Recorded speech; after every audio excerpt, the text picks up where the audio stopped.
Um dos temas que mais preocupa a população brasileira é a segurança pública. O que os governantes eleitos em outubro precisam fazer nessa área para dar maior sensação de segurança à população? Na série de entrevistas sobre as grandes áreas da gestão pública, hoje a gente trata desse tema com o professor, pesquisador e defensor público Roberto Cavalieri. Eu sou Lincoln Macário e esse é o Ponto de Vista.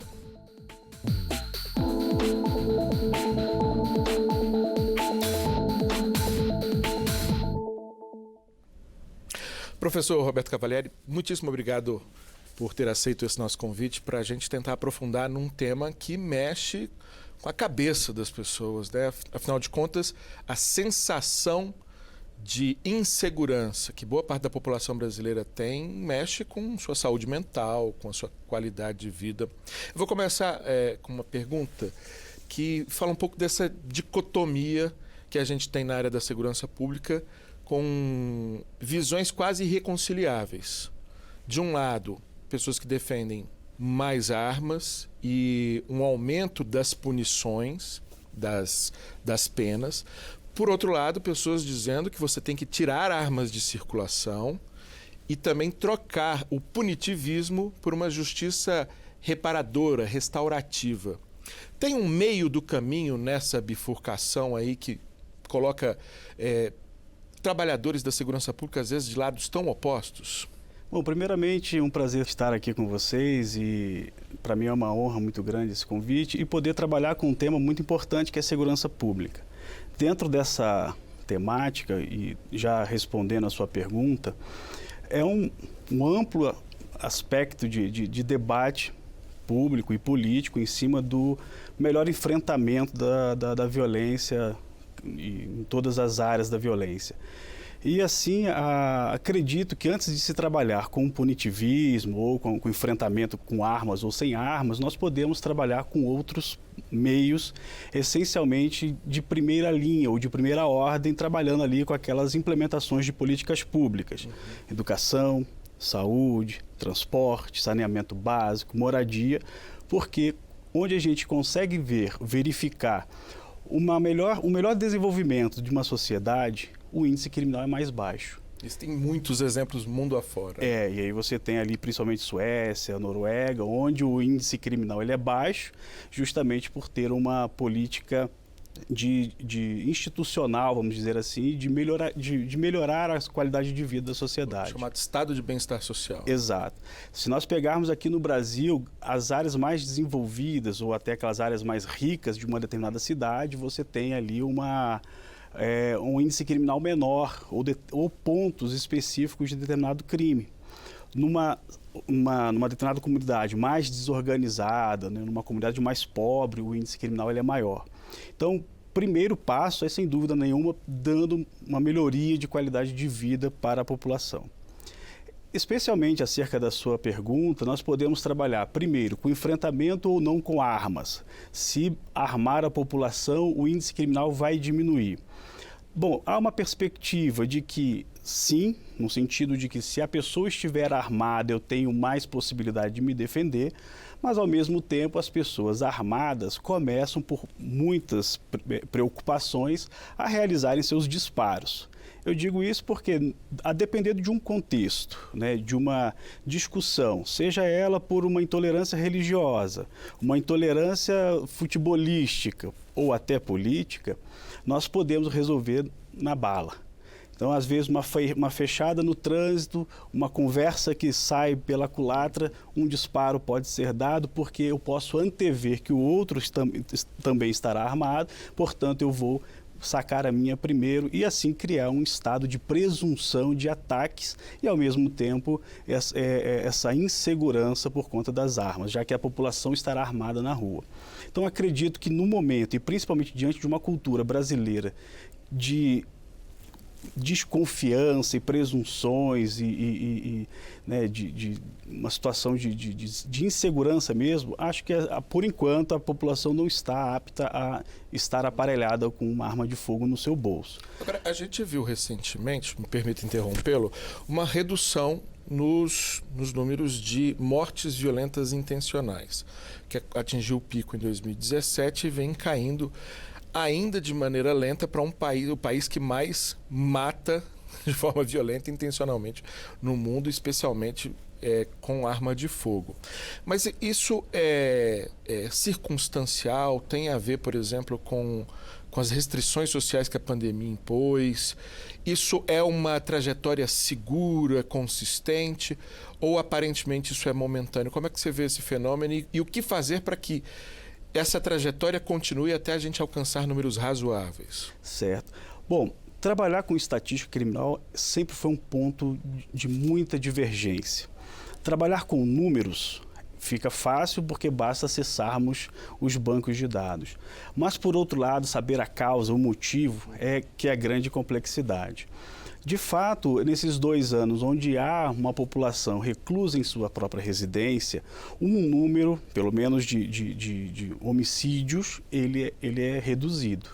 Entretanto, no âmbito da violência doméstica, há um número que se expandiu. Então, a gente consegue verificar uma diminuição de crimes na rua e um aumento de crime doméstico. Eu quero até aproveitar esse gancho, porque o senhor se dedica academicamente e profissionalmente a um foco na questão da violência doméstica, e até relativamente pouco tempo era um problema quase invisível, né? Ficava restrito às paredes do lar. E a gente começou a se tornar um problema mais visível, compreendido como um problema do conjunto da sociedade. Mas já está no patamar adequado ou ainda há muita invisibilidade? Que mecanismos a gente precisa criar ou ter para enfrentar esse problema que é gravíssimo no Brasil, se não estou equivocado? Sim, há muita invisibilidade ainda, né? Embora com a Lei Maria da Penha, 2006, até o presente momento, nós estamos ganhando terreno, espaço no enfrentamento à violência doméstica, ainda há um tabu justamente nas causas da violência doméstica. Portanto, e voltando à sua primeira indagação, voltada especialmente para a violência doméstica, e hoje nós estamos tentando enfrentar a violência doméstica com maior recrudescimento das penas, um aumento de pena. Entretanto, há outros mecanismos que vêm sendo implementados, que é o trabalho com grupos reflexivos no âmbito da violência doméstica ligado aos tribunais de justiça. E por aí, desenvolvendo atividades em que a pessoa venha a reconhecer sua masculinidade, se tóxica ou não, o seu comportamento machista, patriarcal, onde por muitos isso é uma das grandes causas da violência doméstica. E aí, o que a gente hoje tem muita visibilidade é no feminicídio, que é um número expressivo, é um crime muito bárbaro, mas em termos de números, se eu pegar apenas número, a lesão corporal, a injúria, que são os xingamentos, vem numa expressividade muito maior. E provavelmente isso acaba sendo os primeiros passos para se chegar a um feminicídio. Então, tentando pegar nessa margem, nessa base, atacando a causa, a masculinidade, o machismo, o patriarcado, conseguindo frear por aqui, a gente tem uma política pública de enfrentamento para os índices mais graves, que é o feminicídio especialmente. Até o estupro também, mas ao se trabalhar com um grupo reflexivo e uma equipe multidisciplinar que vai trabalhar com esse fator, já temos resultados, pelo menos no âmbito do Distrito Federal, onde há grupos reflexivos já atuando nessa área, a gente consegue perceber um índice menor de reincidência, né? Então, não estamos trabalhando com recrudescimento, ao mesmo tempo não se trabalha com justiça restaurativa, mas trabalha com um foco direto com os ofensores de Maria da Penha, onde nós abordamos essa questão de comportamento e dando também uma atenção especial à mulher vítima de violência doméstica para também sair de um ciclo de violência. Segurança preventiva, né? Que é algo que a gente acaba falando pouco, tratando pouco no Brasil, né? Por falar em tratar um assunto recorrente, um conjunto de assuntos recorrentes aqui no Congresso quando o assunto é segurança pública, é a possível desmilitarização da polícia militar ou unificação das polícias civil e militar, que também resultaria numa desmilitarização. Ou um terceiro ponto, que é dar à Polícia Militar algum poder de investigação que ela não tem hoje, né? É o chamado ciclo completo de polícia. O Brasil seria um dos poucos países em que uma corporação não tem qualquer poder de investigação a não ser interno. Como é que o senhor acompanha esse debate? A gente está caminhando em que direção a partir desse debate? E como é que também o corporativismo dessas instituições influencia nesse debate? Lincoln, é um tema tormentoso. Primeiro passo, há uma complexidade jurídica, no sentido de alterar a Constituição para se estabelecer qualquer dessas diretrizes, as duas, né? Principalmente a unificação das corporações. Sob o prisma fático, e aí é a questão corporativista, é uma situação complicada, porque as instituições, elas não têm muito interesse de ter essa convergência no sentido de criar uma instituição única, seja ela civil, seja ela militar, e portanto, também no âmbito das próprias corporações não há muito desse interesse. E sempre quando esse tema vem à mesa, o debate ele é sempre acalorado, justamente porque há missões em cada instituição que o seu corporativismo defende, que não quer ser dado ou concedido a outra instituição. Já no âmbito de se poder se fazer uma investigação policial, principalmente em sede de polícia militar, aos poucos isso vem sendo alargado e vem sendo admitido. Temos, por exemplo, que a Polícia Militar pode fazer o termo circunstanciado da ocorrência, e é um fato muito interessante porque resolve, muitas vezes, pequenos delitos, os que nós chamamos de menor potencial ofensivo, com um mero relatório daquela atividade policial e que, por incrível que pareça, vem muito bem feito. Nós utilizamos bastante isso em sede principalmente de juizado criminal, e o TCO ele é muito bem feito pelo policial militar que está responsável ali pelaquela missão. A outra preocupação é se tiraria ou não a presidência do inquérito policial do delegado de polícia, né? E aí determinando a polícia militar a fazer as investigações acerca de um crime já ocorrido há algum tempo. Essa é a grande complexidade, que primeiro sim tem que ter um debate jurídico, mas sempre tendo, sem dúvida nenhuma, essa incursão institucional nesse ponto, e onde não há divergência. Pelo que eu estou entendendo da resposta do senhor, esse não é um tema que numa legislatura, em mais uma legislatura, a gente não consiga resolver. Não consegue. Não é incomum, né, nos bastidores nós ouvirmos que a Polícia Militar e a Polícia Civil às vezes não se conversa para resolver determinado crime, determinado fato, e há sim essa disputa de espaço dentro das corporações. Então, sobre um prisma jurídico, analisando friamente a lei é fácil, basta fazer uma alteração na Constituição, embora o processo legislativo de PEC seja complexo, mas ao mesmo tempo a complexidade maior se dá no plano fático, né? Nas intenções de cada corporação. Pois é, e sobre isso quero entrar numa seara que mostra a complexidade da questão, porque constitucionalmente e historicamente, e nem todo mundo guarda isso como deveria guardar, segurança pública é um tema atinente aos governos estaduais, né? Aos estados. Mas isso gera, inclusive, algumas disparidades, né? Até mesmo em relação à atuação das polícias aqui ou acolá, polícias, como o senhor mesmo mencionou, do termo circunstanciado, né? Algumas fazem bem feito, outras não fazem, não seguem a mesma técnica. Há aí disparidades no que diz respeito ao comportamento de cada uma dessas corporações. Só que vem sendo cobrado cada vez mais pela população de modo geral uma atuação federal. Se fala muito, inclusive, com frequência de federalização de crimes, de construção do Ministério da Segurança Pública apartado do Ministério da Justiça, como historicamente é feito.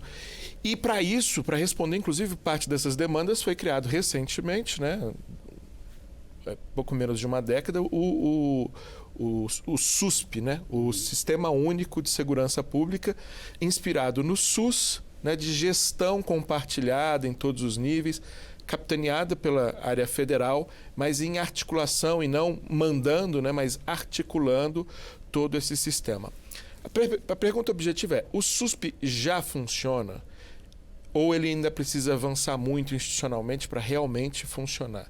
E como é que a gente responde a essa demanda que me parece, e me corrija se eu estiver errado, crescente, para que a gente tenha o tema da segurança pública federalizado e, consequentemente, mais parecido em todo o país, mais homogêneo em todo o país, e não essas disparidades. Eu vou citar aqui, Distrito Federal e Minas Gerais tem polícias militares reconhecidamente preparadas.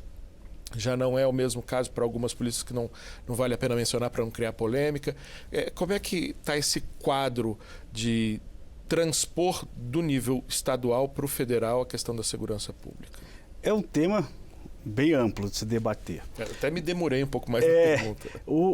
A questão mesmo que hoje nós temos é que, em regra, embora a Constituição mencione os crimes federais, né, a participação efetiva da Polícia Federal na investigação de determinados crimes, o que hoje, em regra, temos são as polícias estaduais na missão de combater, prevenir e combater os crimes, e especialmente a Polícia Civil Estadual na área de investigação. A esse grupo estadual é que nós devemos olhar primeiramente. O SUSP, ele foi importante, é muito importante a construção de diálogos institucionais. O SUSP, ele traz essa abordagem de termos acesso ao sistema de informação único, centralizado. Não tínhamos nem banco de dados centralizado. Né? E aí a gente tem essa comunicação para saber, principalmente numa abordagem policial, se há mandado de prisão, se não há mandado de prisão, se a pessoa está foragida do sistema prisional ou não. Então, esse complexo de informações, ele acaba sendo importante a sua unificação para que em qualquer lugar do país nós consigamos ter esse acesso mais rápido. Ao mesmo tempo que precisa melhorar justamente por conta da alimentação do sistema que vem sendo criado para isso, né? Especialmente para isso. Nós temos polícias, como você mencionou, extremamente capacitadas em todos os sentidos, né? De instrumentos, de prédios, salarial. Outras polícias não seguem essa mesma construção, essa mesma situação atual. Há estados em que o policial sequer tem uma arma recente, a arma acaba sendo objeto de retífica para conseguir seu funcionamento. Entretanto, e aí é uma outra complexidade até para se unificar as polícias também. E aí, essa questão de se trabalhar com a federalização é que nós temos a autorização constitucional quando o Estado não consegue efetivamente combater ou até investigar, a Polícia Federal entrar para fazer aquela investigação, e aí qualquer crime pode ser, inclusive, federalizado naquela investigação que a Polícia Civil não estiver dando a efetiva resposta esperada. Então há uma complexidade e, ao mesmo tempo, trazer tudo para a Polícia Federal investigar, a Polícia Federal também não vai conseguir ter braço necessário para se chegar a essas investigações. Cumprir seu papel institucional. Né? Exato. Alguns candidatos trouxeram em seus programas de governo tanto os cargos majoritários, governador, presidente da República e alguns candidatos ao parlamento, inspiração em instrumentos que outros países têm utilizado, mais notadamente os Estados Unidos, de uso de inteligência artificial para o combate ao crime. O uso da tecnologia é corrente em todas as áreas da ação humana, mas já há muitos relatos e muita preocupação sobre como esses algoritmos e como essa tecnologia às vezes reforça estereótipos e acaba também reforçando práticas de crimes em alguns lugares. Por exemplo, a periferia, historicamente, tem mais casos, você direciona para lá e aí acaba reforçando esses estereótipos, reforçando mecanismos de opressão que já existem em boa medida na segurança pública. Como é que o senhor vê essas possibilidades que, se por um lado podem ser muito positivas num setor carente de muitos recursos e com efetivos sendo reduzidos, também traz seus riscos embutidos? Com certeza. A segurança pública ela tem que ser trabalhada com estratégia. E todas as ferramentas necessárias para isso devem ser utilizadas em prol do combate e da prevenção dos delitos. Essencialmente, a inteligência artificial voltada para a prevenção seria o melhor dos mundos. Assim, não teríamos, especialmente, um número muito grande de crimes. A partir dos números obtidos, dos algoritmos obtidos da inteligência artificial para o combate ao delito, é que nós, sim, utilizaremos para mapear essas zonas, essas áreas de maior índice criminal e qual espécie de delito ocorre naquela área ou em outra área especialmente. Até para se determinar a federalização ou não de determinado crime. Me permite interromper só para citar um exemplo, que é o de reconhecimento facial, que algumas pesquisas têm demonstrado que o sistema falha na identificação, por exemplo, de negros. E aí você já tem um problema de pessoas negras sendo presas injustamente e parece que o mecanismo chega para reforçar. Qual é o elemento humano que entra aí para evitar esse tipo de problema? Por um lado, esse elemento, o reconhecimento facial, muito importante para definir o encontro de autores de delito, ao mesmo tempo tem essa questão que é a marca, essencialmente, do Brasil, de se determinar estereotipicamente a pessoa do criminoso, considerando aquela pessoa negra, parda, que é o que a gente vê nos nossos, principalmente, estabelecimentos prisionais. E aí o mecanismo humano que entra aí é justamente, além do algoritmo, começar a fazer a identificação, dentro do possível, a identificação sem a necessidade de invasão do corpo da pessoa e, se for necessário, até para ter a certeza ou não, essa invasão. Então, hoje nós realizamos vários exames, especialmente o exame de DNA, para solucionar crimes, também pode ser visto como a bem daquela pessoa que está sendo alvo de uma investigação. Às vezes não foi ele, e para ele é importante estabelecer um exame de DNA para delimitar que não foi ele.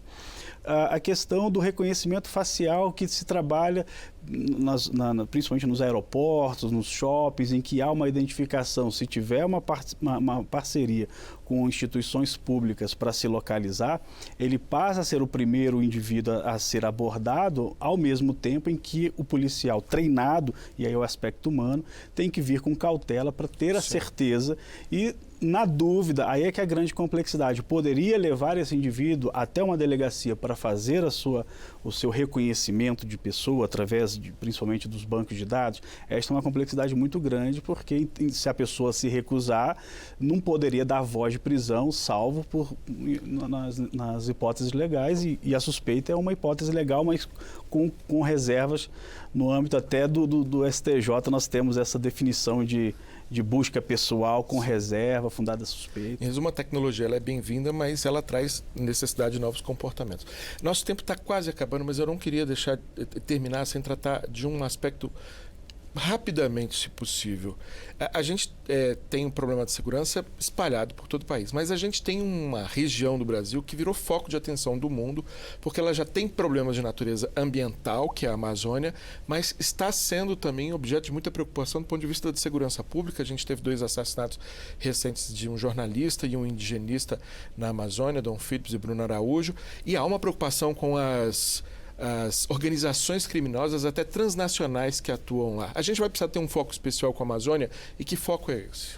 Bom, com certeza. A Amazônia é um grande mundo, diferente do que a gente vive num grande centro, onde, inclusive, a natureza dos delitos são até diversos do que a gente encontra aqui, muito embora com certa proximidade. Isso porque há interesses extrativistas, seja minerais ou vegetais, e onde, por conta disso, nós temos o grande conflito. Sem mencionar também na questão da territorialidade dos indígenas, onde também há uma complexidade na área de enfrentamento dessa questão criminal. A política pública principal ali é a organização e fiscalização.